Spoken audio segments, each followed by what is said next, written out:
ඔන්න ඉතින් වෙනදා වගේම මගේ channel එකත් එක්ක එකතු වෙලා ඉන්න ඔයාලා හැමෝවම මගේ මේ ලස්සන වීඩියෝ එකට ආදරෙන් පිළිගන්නවා. ඉතින් මේ වීඩියෝ එක මම අද පටන් ගන්නෙ හවස් වරුවක. ඉතින් පායලා ඔන්න ඉතින් දැන් ටික වැස්ස කාලේ පටන් ගන්න තමයි හදන්නේ. ඉතින් ගොඩ දවසකට පස්සේ තමයි දැන් මේ වහින්න ගන්නෙ. ඉතින් මට වැස්ස කියන්නේ මං ගොඩාක් ආස කරන දෙයක්. ඒ නිසා මේ වැස්සත් එක්ක මං හිතුවා උණුවෙන් ඉඟුරු දාපු කෝපි එකකුයි රසම රස සමපෝෂකකුයි හදාගෙන මේ වැස්ස ටිකක් විඳින්න ඕනේ කියලා. ඉතින් දැන් මං ඒකට තමයි මේ ලෑස්ති වෙන්නේ.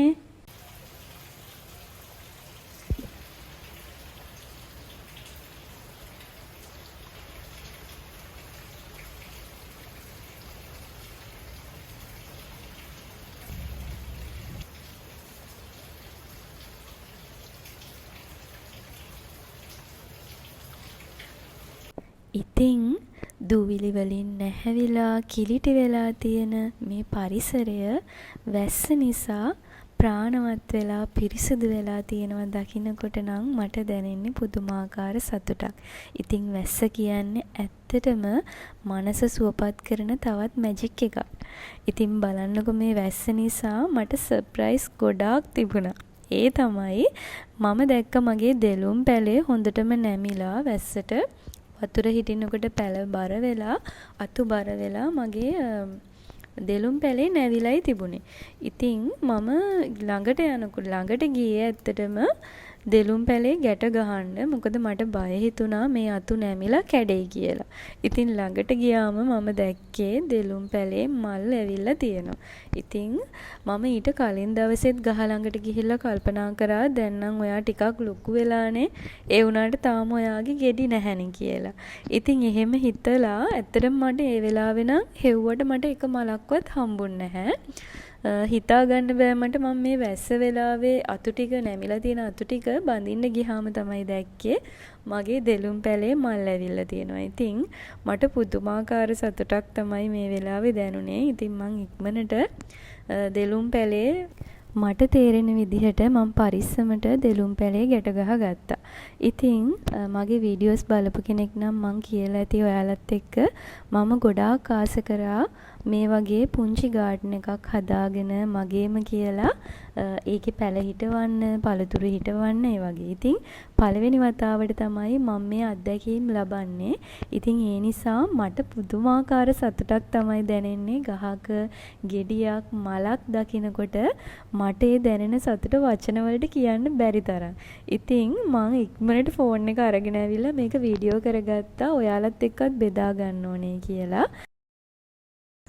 මේක මල්බෙරි දම් පාට වෙන එක. ඉතින් මේක හිටවල බලමු අපි ලස්සනට ආවට පස්සේ මම වීඩියෝ එකක් කරන් පෙන්නන්නම්. දැන් ඉතින් මේක හිටව ගන්න තමයි යන්නේ.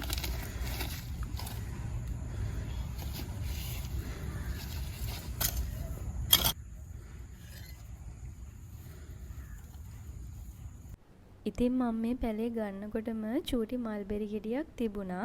ඉතින් මට මේක ගත්ත දැනින් කිව්වා මේ ගෙඩිය හොඳටම දම් පාට වුණාට පස්සේ කඩලා කන්න කියලා. ඉතින් මේ වෙනකොට මගේ පැලේ දලුත් දාලා වගේම අර තිබුණු ගෙඩියත් හොඳටම ඉදිලයි තිබුණේ. ඉතින් මම හිතුවා මේක ඔයාලටත් පෙන්වන්න ඕනේ කියලා. ඇත්තටම මේක ගොඩාක් රසයි. මට ඇත්තටම මේ ගොඩාක් ආස හිතුණා. මේ වෙනකොට මගේ පැලේ දැන් ගොඩාක් ලොකු වෙලා. ඉතින් මේ තියෙන්නේ මගේ මල්බෙරි පැලේ. ඉතින් තව ටිකක් ලොකු වුණාම මං හිතනවා මේකේ ගොඩාක් ගෙඩි හැදෙයි කියලා. ඉතින් මං ඒවත් ඔයාලත් එක්ක බෙදා ගන්නම්කෝ. ඉතින් මේ පළතුරට ඔයාලා මොකක්ද කියන නම කියලාත් මට අනිවාර්යෙන් කමෙන්ට් එකක් දාන්න. ඔයාලගේ පැත්තේ මේ පළතුරට මොකක්ද කියන්නේ කියලා. ඉතින් මේ තැන ගැන නම් මම ඔයාලට කලින් වීඩියෝ එකකින් පෙන්නලා තියෙනවා. ඇත්තටම මෙතන ගොඩාක් ගණන් අඩුයි පෝච්චි. පේන්ට් කරපු ඒවා විශේෂයෙන්ම ගොඩාක් ගණන් අඩුයි. ඉතින් මම මෙතනට ගියා මට පෝච්චි ටිකක් ගන්න ඕන නිසා මායි හස්බන්ඩ්ුයි ගිහිල්ලා මම ඔයාලට පෙන්නන්නම් මම ගත්ත පෝච්චි මොනවද කියලා. ඒ පේන්ට් කරපු එක පෝච්චියක් මම ගත්තේ රුපියල් 750ට. ඉතින් මම හිතනවා ඒක ගොඩාක් ලාභයි කියලා. ඉතින් මෙතන ගොඩාක් ලස්සන අයිටම් ගොඩාක් තියෙනවා ගාඩන් එකට. අපිට ගේ ඇතුලේ තියන්නත් පුළුවන් ලස්සන දේවල් ගොඩාක් තියෙනවා. ඒ වගේම ගොඩාක් ගණන් අඩුයි. ඒ නිසා මම ඉතින් මෙතනට ආවා මට පෝච්චි ටිකක් ගන්න අවශ්‍ය වෙලා තිබුණ නිසා. ඉතින් ඊළඟට මම මේ පෝච්චි වලින් මොනවද කරේ කියලාත් ඔයාලට මේ වීඩියෝ එකෙන් පෙන්නන්නම්. බලාගෙන ඉන්න.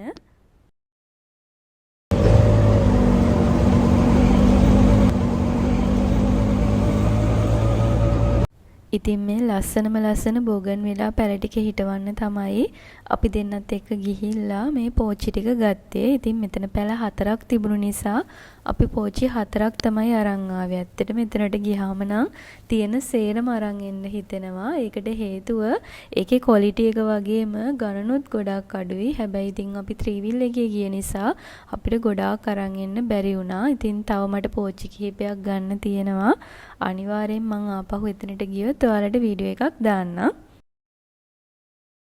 ඉතින් මගේ ගෙදර ලස්සනට හැඩට තියාගන්න මම මහන්සි වෙනවා වගේම තමයි කෑම බීම හදනකොටත් ඒ දේවල් හරි ලස්සනට පිළිවෙලට රසට හදන්න මං හැම වෙලෙම ගොඩාක් මහන්සි වෙන කෙනෙක්. ඉතින් මම හරි ආසයි රසට කෑම හදන්න තවත් ඉගෙන ගන්න. ඉතින් මම තාම ඉගෙන ගන්න කෙනෙක් කෑම හදන එක ගැන.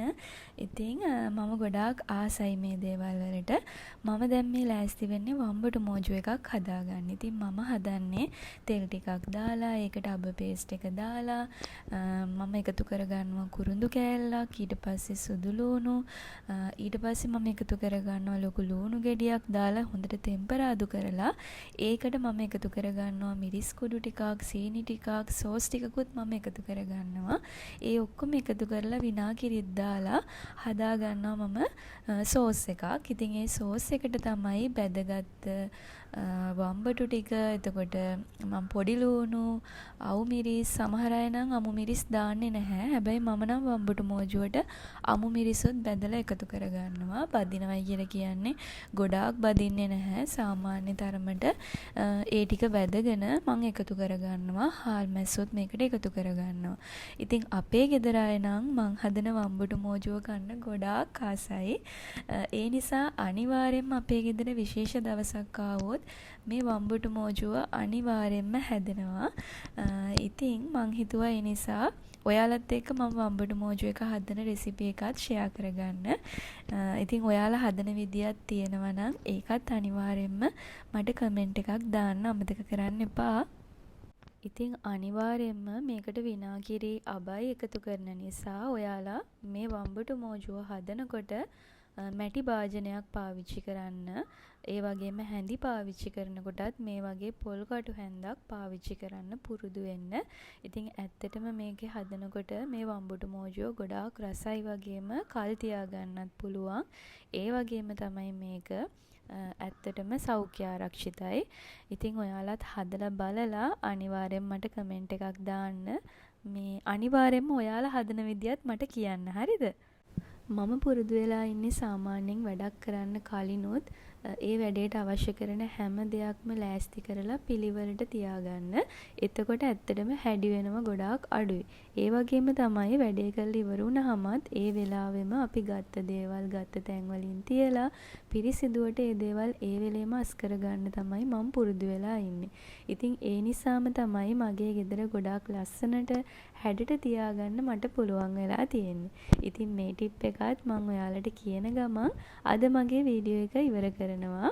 ඉතින් ඔයාලා මගේ මේ වීඩියෝ එකට කැමති නම් අනිවාර්යෙන්ම ලයික් එකක් දාලා යාළුවන්ටත් බලන්න ෂෙයා කරන්න කියලා ආදරෙන් ඉල්ලනවා.